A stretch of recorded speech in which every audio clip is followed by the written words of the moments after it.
Hi, everybody. Welcome to the Education Showroom's first ever podcast. And I'm absolutely delighted to introduce Mike Leaman today, founder of Classroom Exit Coach. Great to see you, Mike. How are you keeping? I'm really good, Matt. Thank you so much for inviting me on. It's a real pleasure to be here, especially to be the first ever guest. I'm honoured, so thank you very much. First ever guest. We're absolutely honored too. No, it's great to see you. Thank you very much indeed. For those of you listening and watching this podcast today, this is a really interesting topic, and Mike's going to share a little bit about his career history, what prompted him to be the classroom exit coach, scenarios across his experience that I'm sure will resonate with you, and also provide some really good, interesting hints, tips, things to consider. And right at the end, Mike's going to have a little chat about how he can potentially help you in the future. So just to get us started, Mike, how was your summer? First of all, what did you get up to? Did you go anywhere nice? How was your summer? Well, I didn't go anywhere nice, but the weather was so brilliant this summer, wasn't it, in the UK? I mean, it was absolutely incredible. For me, coming out of education, I've been out for a few years now, but it was work as always. I was working throughout the summer, working with lots of amazing teachers and senior leaders. So it's been busy. So it's actually the reverse for me. September is actually a little bit of a calmer month after quite a busy summer. So, Interesting. it's been good. Yeah, it's been really good. So thank you. That's How good. about you, Yeah. mate? Have you had a nice summer as well? I have. My family and I were spent quite a lot of time in Scotland and Mhm. quite a lot of time completely the opposite side down in Newquay. So we've gone north and we've gone very south, or whichever way you look at it. So yeah, we've had a fabulous summer. But I must say, it's wonderful to be back. We at the Education Showroom, we always love September, the energy from the school and mat leaders, what they're looking for, how we can help them. And obviously, podcasts we're launching today with you. We've got some thought leadership sessions coming as well, which is more of a webinar type thing. So yeah, all guns blazing, foot firmly on the accelerator, as they say. Brilliant. Yeah, All really good. good. Yeah. I'd love to start with a bit of a scene setter, Mike. And the obvious question is, I'd love to learn about your professional career journey. Mm. We know where you are now, the classroom exit coach, but I'd love to start by just learning how it all started for you from your educational career. Yeah, of course. So I think the natural point to start is I went to university to study history. So I did a history degree. I was very passionate about that. I was very fortunate. I got a first class history degree, and I was one of the sort of the cohort that were encouraged, if you had a strong academic sort of qualification, to go into teaching. So I ended up taking a kind of bursary and going into the sort of teaching world, became a history teacher, and very quickly kind of found that I was quite an ambitious teacher. Within a Yeah. year, I got my first TLR. So in a secondary school, I was in charge of educational visits. And then within a few years after that, sort of head of history, working through a variety of different roles across the school, pupil premium roles, educational visits coordinator roles, working, expanding my team, not just history, sociology, politics.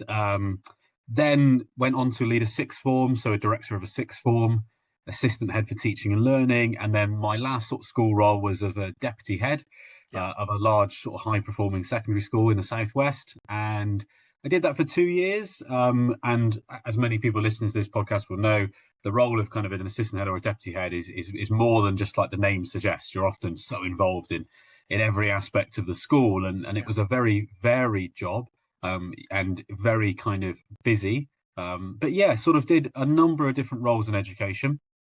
And Sounds there like you've were, got lots of t-shirts to hold up and say, I've done that role. yeah, yeah, and it was busy, it was varied. I liked the challenge, I liked the ambition of it.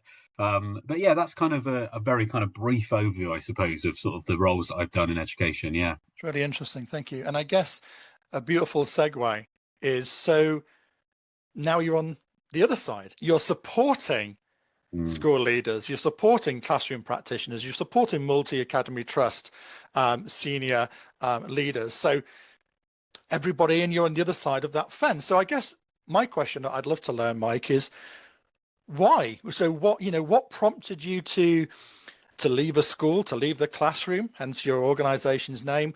What was the thought process? What happened? How come you're here where you are? Yeah, so it's a big question, and I think it's worth me sort of addressing that first of all by going, there are so many different factors to why people leave. and your listeners will know, and many of them may have had thoughts about leaving. Now, I'm not one of those people that's there to kind of convince you to leave education. My Mm. job and my role is about helping those people who want to leave, find Yeah. their feet and land on their feet. But there are so many different factors, and workload, pressure, accountability, the hours, especially combining that with family life. As a deputy, I was working 70 hours a week, sometimes 80 hours a week. It was pretty relentless and kind of all consuming.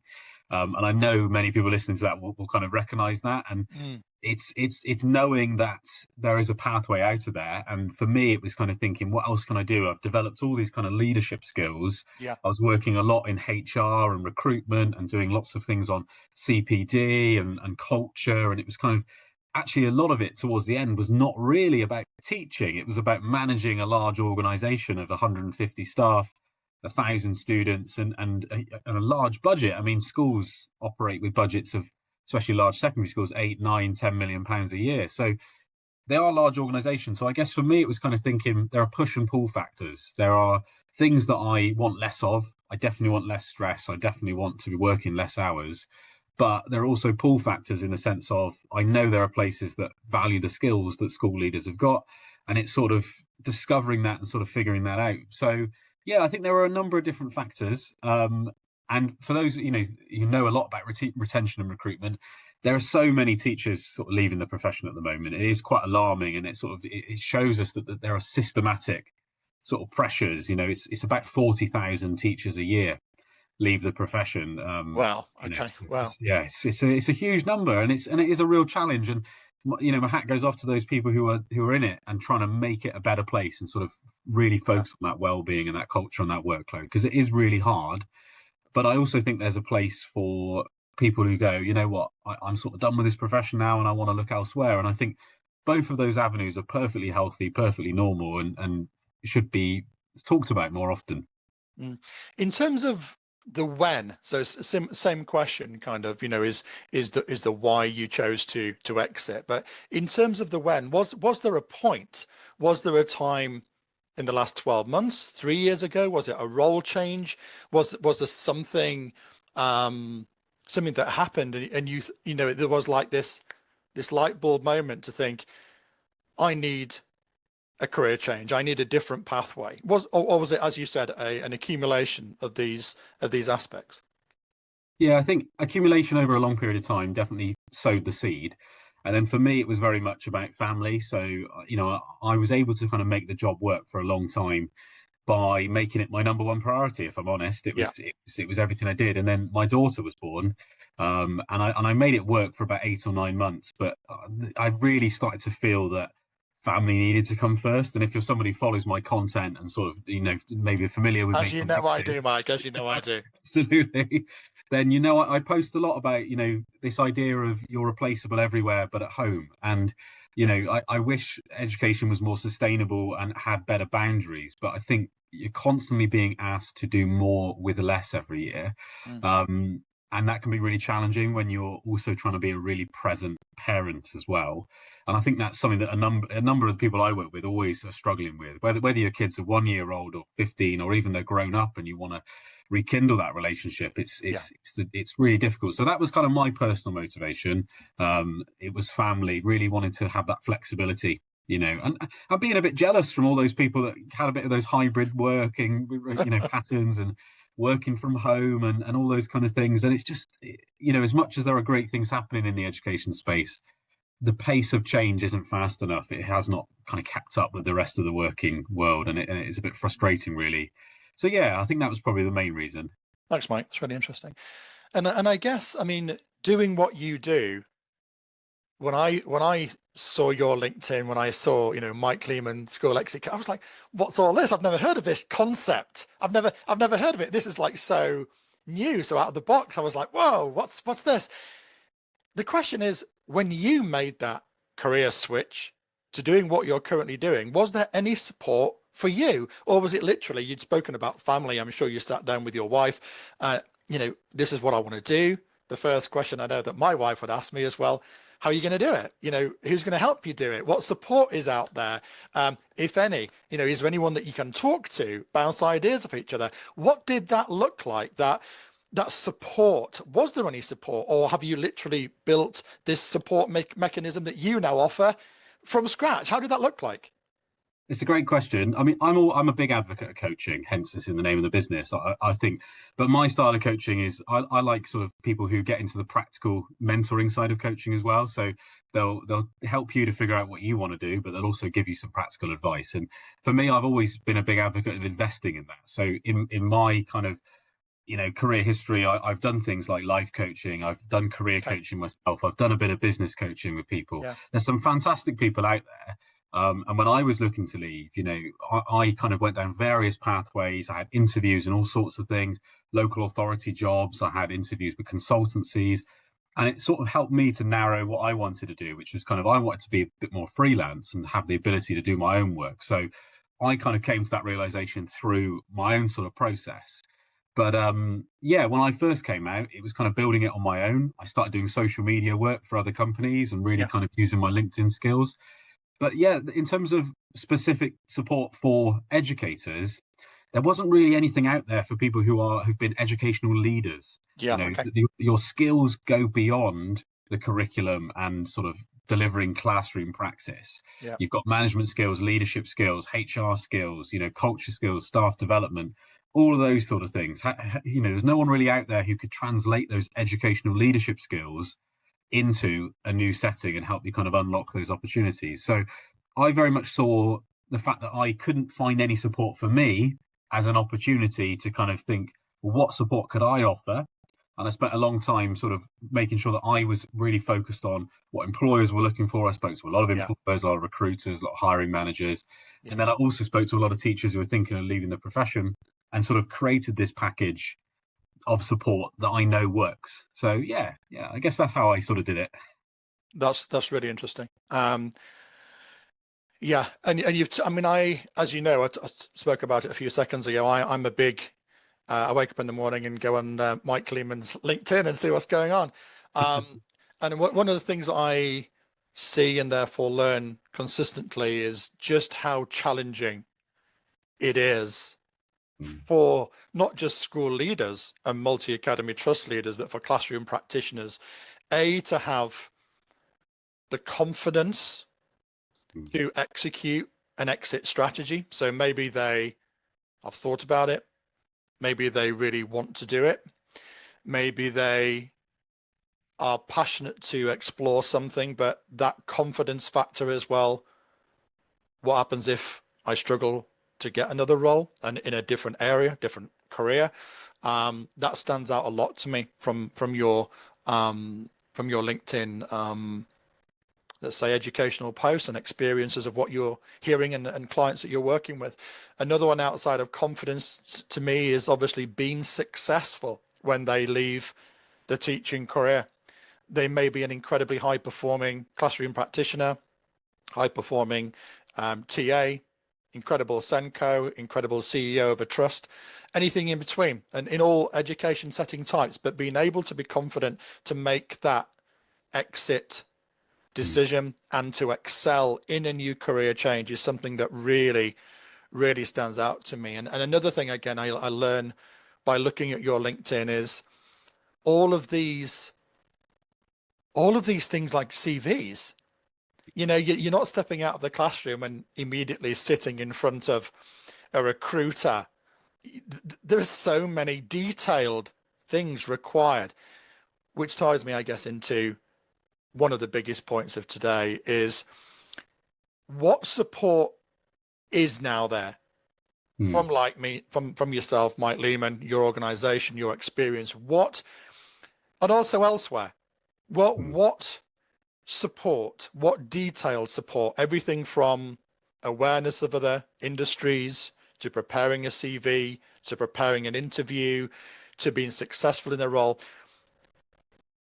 Now you've got the t-shirt, another one after all of your roles in education. What does that support network now look like? So I guess changing the narrative a little bit for any MAT leader that's listening to this podcast, any school leader of all roles, if they are considering, if they woke up one morning and thought, you know what, the time might be mm. now, the time might be soon, the time might be next year. What support is out there to help them make the exit from the classroom, from the school or map, Mike, please? Yeah, no, it's a great question. It's a big question as well, and it really depends on what people are looking for. You know, about a third of my clients are head teachers or CEOs, and about I see. 80% of my clients are sort of assistant head or higher. So, Mm. you know, my sort of bread and butter is working with a lot of school leaders, and it's really kind of getting an understanding of the skills and how to document those skills and how to quantify them and evidence them. That is a key part, and it's also about that confidence building comes from that as well. So once you've got a roadmap of, you know, what am I good at, what do I enjoy doing, what energizes me, and how can I showcase that to a new employer, that often does bring a sense of, okay, well, I've got a bit more of an understanding now of what I can and can't do and what I want to do. But it all comes back to, you know, what people tend to do when they're thinking of leaving the profession is they'll just open up a job board like LinkedIn Jobs or Indeed, and they'll just start scrolling through, you know, looking for something that feels right, or, you know, looking for some sort of magic inspiration. But from my perspective, what works best is if you take a big step back and you have that strategy in place. What do you want your life to look like? What are the things that energize you? What do you want more of? What do you want less of? How do you want to use your skills? What are your personal values? And then thinking about finding an organization and a role that aligns with all those things. So for me, I spoke about the flexibility and the wanting to work from home, and it was creating something that works like that. For a lot of school leaders, CEOs, mat leaders, you know, it could be that you're wanting to develop a side project that you then develop into a full-time role. It could be that you want to go into full-time employment somewhere else, somewhere completely different. And it's knowing what those opportunities are is the first thing, because there are so many things out there. You know, I've Yeah, got people going into local government, civil service, ed tech roles, publishing roles, exam board roles. I mean, there's just a few charity roles, all sorts of different areas where your skills can absolutely be used. yeah, Then, as you said, it's thinking about the CV. What does the CV even look like? Many educators have never done one because you just yeah. in the teaching world, it's just not very common to have a CV. You know, everyone's got their own application portals, or they've kind of got their own form that's been standardized. So, what does a CV look like? What are employers looking for? Things like LinkedIn. How do you use it to leverage and to kind of network and communicate with people? Yeah, Where to even find these jobs? I yeah, know I've mentioned things like Indeed and LinkedIn, but there are loads of really specialist job boards out there that are also fantastic, but you know, you don't know what you don't know. And mm, part of that is unlocking that knowledge. So yeah, I guess it's all of that support, man. And I think you know, it's that's very much what I offer is helping with unlocking the opportunities and helping you to kind of document what you want to do yeah. and then how to get there, which is something that I don't think is really a service that doesn't really exist, you know, until we started this business. And I think even if this is whether you're thinking 2 years in the future or you're thinking it's now, you know, I want to be gone, you know, by Christmas, we work with a whole range of different timelines. We've got longer term clients that, you know, working with over a longer period of time to kind of build that exit. And we've got people Yeah. who've left their role, you know, this summer and are now on the job hunt looking for new things. So yeah, we're very bespoke to what people need. And I guess it starts with, I guess it kind of is, it feels common sense, but it's not. It starts off with being clear and having clarity as to what the Mm, person exiting actually wants to do and mapping that, as you said, Mike, against a skill set. mm, Um, but also I think there's some interesting behaviors, isn't there? Like the ability, the ability if, through an interview, if that person doesn't be successful first time, not being down in the dumps, being able to be resilient, move on, another one. Just, it's difficult. It's a massive step, isn't it? It's a huge step coming out of a profession that no doubt your clients will excel in and adore, but they've made that decision to step out of it. It's a huge thing. So in your, just to kind of bring this into a one, two, three, in your expert opinion from your own experience, which is invaluable, if there are three things that you would recommend, that you would say worked for you in mm. making that correct exit from the school slash classroom in no particular order, what would those three things be, Mike? It's a great question. I think the first one is getting clear on values, skills, and what you Mm, want. And that can be an ongoing process because, like I said earlier, one of the ways you figure out what you want is also figuring out what you don't want. Yeah. And that could be in the interview stage. It's a two-way street. And, it could be that you think there's an area that you really are interested in. And it turns out, actually, maybe this is not what I thought it was. So Yeah. it's that kind of figuring out what you want it to look like, in your ideal kind of reality. Like, what's your wish list of what your day looks like, your life looks like? What do you want more time to do? All those kind of things, for school leaders who are working 70 hours a week, and the Department of Education have done lots of research on this. 10% of school leaders do 70 hours a week, 30% do over 60 hours. So I know there's a lot of people who are doing these hours. Yeah. Imagine if you go to a 40-hour-a-week job, you've clawed back 20 to 30 hours a week. What are you going to do with that time? What do you want to do with that time? And for some people, that's a really hard question. So doing all that work, that's the first kind of bit, the values, the skills, and that's where a coach can be really helpful. I think the second bit is the more practical, sort of non-negotiable side of the advice is salary. What are you looking? What do you need to do to make this work? What's your location? What are the job? What's the sector? What's the market look like in your area? For some people, relocation is going to be an absolute off the cards sort of thing, and that's absolutely fine. That's the case with 90% of people. It's thinking about what are those remote opportunities out there that you could potentially tap into. With 45% of the market now being hybrid or remote, you've got a lot more flexibility than you once had. So what's the salary that you want? And a lot of school leaders I know will be worried about that because they are on good salaries. I mean, I'll be completely frank. I was on a £75,000 salary when I left my deputy head job. Yeah. It's a high salary. It's a decent salary. So I know that's why that's something that occupies a lot of people's thoughts. But me coming out of education, and I've posted about this before, saving money on petrol, saving money on, even things like, takeaways and alcohol because it's quite a stressful job, saving money on kind of buying things for school out of your own money because budgets are tight, saving money on things like holidays because you can go whenever you want, all those things. And for me, it was also a lot of childcare. All those things added up. I saved coming out of teaching 15 grand a year by not being a teacher. So, wow. Okay. Wow. Ladies and gentlemen, you heard it here. You heard it here. And Wow. so it's doing the practical stuff like that. What if your life looks like that? What's that going to cost you for that life?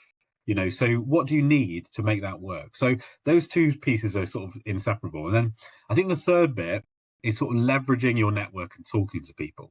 So LinkedIn is a fantastic tool to reaching out to, people and really communicating with them and having those open, honest conversations about what does your company do? What do you do in your role? Particularly ex-teachers. So many people out there, so many ex-teachers out there. There's so many former teachers because, like I said, 40,000 leaving a year. They're all getting other jobs, other places. Talk to them. What are they doing? What advice can they give you? What things are they now moving on to?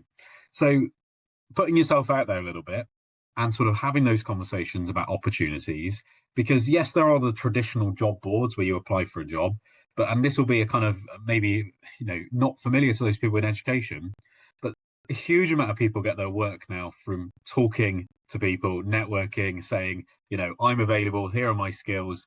It's not as formulaic and sort of standardized as teaching where it all has to be by the book. The world outside of education is very different in terms of the job market, and I think you've got to lean into that a little bit. So that's kind of quite a long answer, Matt, but hopefully that's sort of three very practical pieces of advice. It's great advice. Great advice. And obviously, we're about to wrap up the podcast. So just before we do that, Mike, what I'd love, if you don't mind, is for you to share with everybody how can they get in contact with you. So if you've got a CEO, CFO, COO, trust-wide, send lead, if you have a TA, head of send, anybody in the education, anybody and everybody within the education sphere, if they are thinking about it, if they wake up one morning and think, the time's now, or the end of this new academic year, whatever's going through their mind, and they want advice, hints, tips. But what you bring to the game is you've been there, done it, got the t-shirt. And I'm sure that everybody understands that experience going through that exit hurdle, that exit strategy is invaluable. So would you mind sharing your contact details, Mike, while we're here? Of course. So the platform that I'm most active on is LinkedIn. We mentioned this already. So you can search just my name, Mike Leaman, or Classroom Exit Coach, the name of the company. You can follow me or the company. Please do connect. Please do reach out.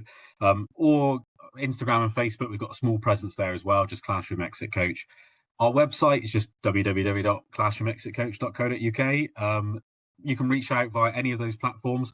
I always start working with someone with a 30-minute free, having a chat, finding out a bit more about you. You find out a bit more about me, making sure that we're both aligned in what you want. So if there's anyone listening who does want to do that, then you're more than welcome to get in contact and we'll get the ball rolling. Sounds great, Mike. Thank you very much.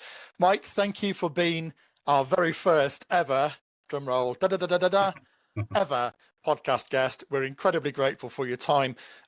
More importantly, the content is fantastic. Your experience is invaluable. And I'm sure everybody that listens to the podcast, short, medium, long term, will find it very, very useful. Mike Leaman, thank you so much for your time.